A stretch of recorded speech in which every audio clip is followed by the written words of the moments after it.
Quem diversifica é que não sabe o que fazer, não sabe o que faz. Há prêmio por estar investindo em algo incerto. Ações é incerto, ninguém sabe quanto vai valer. Nós não olhamos a composição dos índices ao construir a carteira.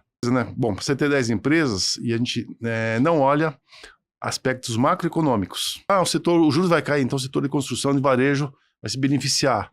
Né? Então, o dólar vai subir, então vou pegar exportador. China vai bombar, pega commodities. Então, é assim que o mercado usa. Nós usamos o famoso bottom-up. Fala pessoal, sejam bem-vindos ao canal Investimentos com Foco e vamos analisar as falas do gestor da Trígono e como isso reflete e te ajuda na sua realidade como investidor. Primeira coisa é agnóstico em benchmark. O que significa isso? Nós não olhamos a composição dos índices ao construir a carteira. Não tem nem ideia o que tem, que não tem. De repente a gente vai dar uma olhada, o que aconteceu, como é que está, mas a gente não olha o benchmark. Segunda coisa é concentração com elevada convicção. Então, não adianta você ter 40 empresas, 50, 70, o índice, você não vai conhecer bem. Talvez uma ou outra, mas você não tem como ter muita convicção, conhecimento com 50 empresas. Então, hoje na Trígono nós temos investidas mais ou menos 30 empresas, talvez um pouco mais, só que as 10 principais representam 85% de todos os ativos sob gestão da Trígono. Portanto, alta convicção, elevada concentração. Tem gente que fala, não, mas concentração aumenta o risco? Aí já é uma quebra de paradigma, né? Até o Warren Buffett fala, quem diversifica é que não sabe o que fazer, não sabe o que faz. Não sei o que fazer, começa a diversificar, não tem convicção. Então, para nós, a concentração é uma forma de reduzir risco, porque o risco é você escolher mal. Eu sempre brinco, eu vim lá do campo, minha família, assim, você tem 1000 cabeças de gado no campo, então tem raio, tem cobra, tem buraco, tem ladrão, pular cerca. Se você tiver 30 vacas holandesas lá perto de você e cuidar bem, a chance de você perder uma vaca é muito menor do que você ter 1000 cabeças de gado espalhadas na sua fazenda. Então, mesma coisa com ações. Cuidar bem, não é todos os ovos num cesto só, mas talvez sim, e cuidar muito bem desse cesto. Você pega o seu cesto, agarra, leva aqui com você, do que ter vários cestos esparramando seus ovos, Então, essa questão de concentração. Então, outra coisa, Bom, para você ter 10 empresas e a gente não olha aspectos macroeconômicos. Então, eu vou dizer que talvez 80% do mercado, quando você constitui as suas alocações, os países, é o famoso top-down. Então, você começa, qual que é a taxa de juros, qual que é o crescimento do PIB, e outros fatores, juros. Então, você começa de cima para baixo, da economia, até que já o juros vai cair, então o setor de construção de varejo vai se beneficiar. Então, o dólar vai subir, então vou pegar exportador. China vai bombar, pega commodities. Então, é assim que o mercado usa. Nós usamos o famoso bottom-up. O que é? De baixo para cima. O que é de baixo? É o resultado da empresa, Você parte do lucro da empresa, do resultado, não é o lucro, mas todo o resultado, e vai olhando para cima até chegar no macro. Logicamente, você olha macro, eu olho, não dá para ignorar o que vai acontecer com China, com dólar, com Fed, com taxa de juros. Só que, a princípio, a gente quer olhar as empresas. São vários estudos que ninguém tem nenhuma vantagem em relação ao macro. Nenhum economista sabe mais do que o outro, as informações estão super disseminadas, então não existe nenhuma vantagem competitiva porque você tem informação superior ao macro do que o mercado. Agora as empresas sim. Logicamente, quando nós olhamos Petrobras, o Itaú, o Vale, o mundo inteiro está olhando. Não é o Werner da Trígono está vendo alguma coisa que ninguém viu. Então, na realidade, aí você entra na questão de small caps. Quanto menos pessoas estiverem avaliando uma empresa, um negócio qualquer, uma residência, um ativo que seja, a chance de você descobrir algo mal precificado é maior. Quanto mais pessoas... Vai vender uma Ferrari aqui em São Paulo, quantas pessoas vão olhar a sua Ferrari aqui? Um monte de gente. Na tua loja, em várias lojas, cara, agora vai vender uma Ferrari lá em Botucatu. Talvez só tenha a tua. E o cara quer comprar a Ferrari lá em Botucatu. Então você provavelmente vai conseguir vender num preço melhor, onde você não tem tanta oferta, tanta olhada. É uma questão de mercado. Então aí a gente começa a entrar na questão diferencial da Trígono, que é justamente focar nas small caps. Não porque nós adoramos small caps, não é questão de gostar ou não gostar.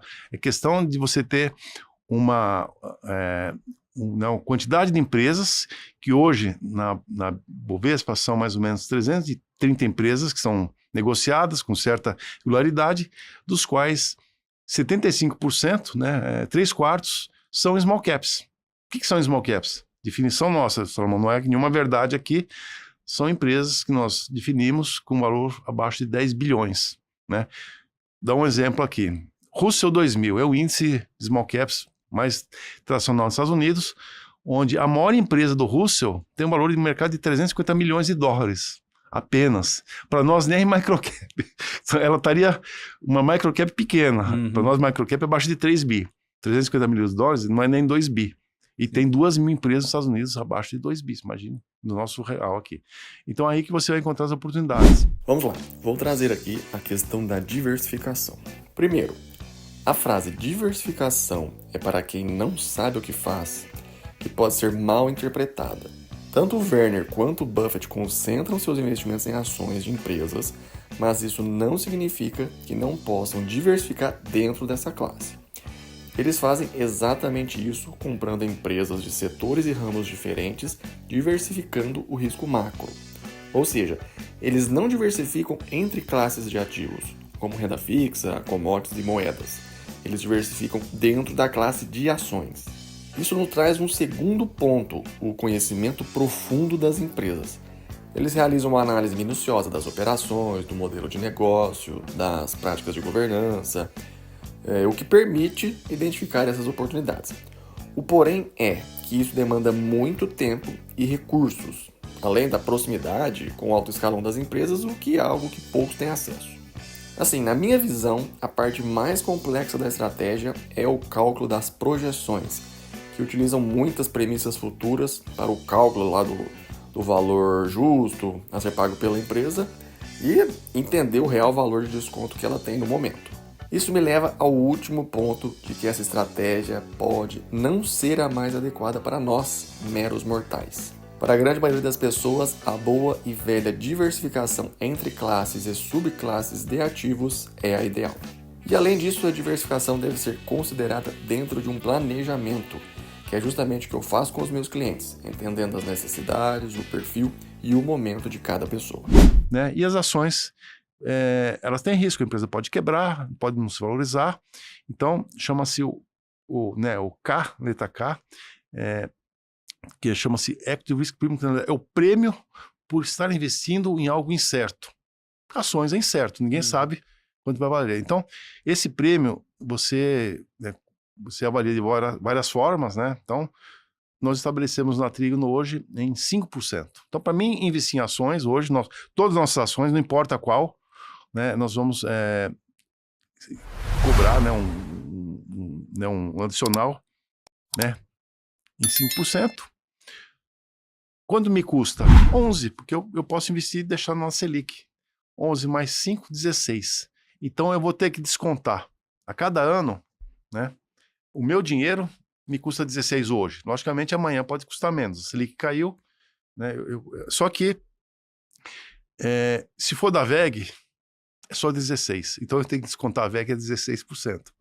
Puxa vida, mas a VEG, depois eu vou falar, mas a VEG remunera mais que 16%. Aí ela cria valor. Isso eu enviei. A diferença, quanto ela gera de valor, e eu vou explicar como.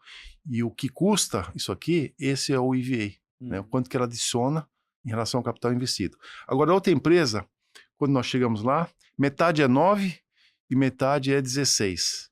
9 mais 16, 25, é 12,5. Né? Então, uma empresa que tem dívida, eu estou dividindo o meu risco com o credor.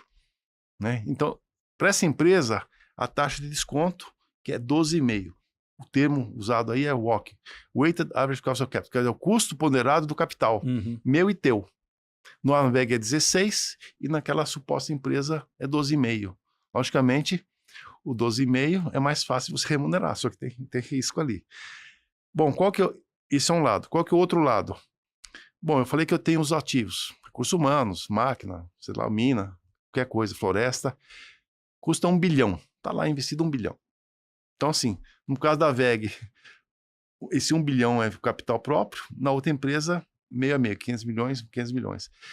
E ela gera receita, gera custo, gera despesa, depreciação, porque você tem que repor.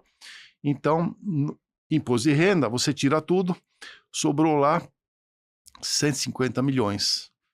sobre 1 bilhão, 15%. O retorno de uma empresa foi 15 sobre 1 bi. Opa, mas na VEG é 16. Essa empresa destruiu o valor. Porque me custa 16, só que ela retorna 15. A outra, quanto custou? 12,5, mas você retorna 15. Você vê. O mesmo 15, mas depende da ponderação do capital, né, eu vou atribuir uma diferença. Aqui nesse trecho, ele trouxe um conceito pouco conhecido, o prêmio de risco. Aí eu te pergunto, qual é o sentido de fazer um investimento que paga menos que a Selic ou 100% do CDI? Nenhum, certo? E é aqui que entra a análise do prêmio de risco. Um detalhe super importante é que todos os ativos pagam prêmio. Todos, incluindo ações, fundos imobiliários, renda fixa. O prêmio de risco se refere ao retorno adicional que um investidor espera receber ao assumir um risco maior em comparação com investimentos mais seguros, como os que seguem a Selic. O objetivo ao analisar o prêmio é coletá-lo ao longo prazo e não de forma instantânea. Então, ao realizar um investimento hoje, você não espera que o prêmio seja imediatamente recebido. Em vez disso, ele vai ser coletado ao longo do tempo, durante a janela de maturação do investimento, refletindo, claro, o risco que você assumiu inicialmente. E se você gosta desses assuntos, se inscreve no canal, que vamos falar de muitos outros relacionados ao tema finanças, investimentos, planejamento e até a arte de viver, pois tudo está interconectado.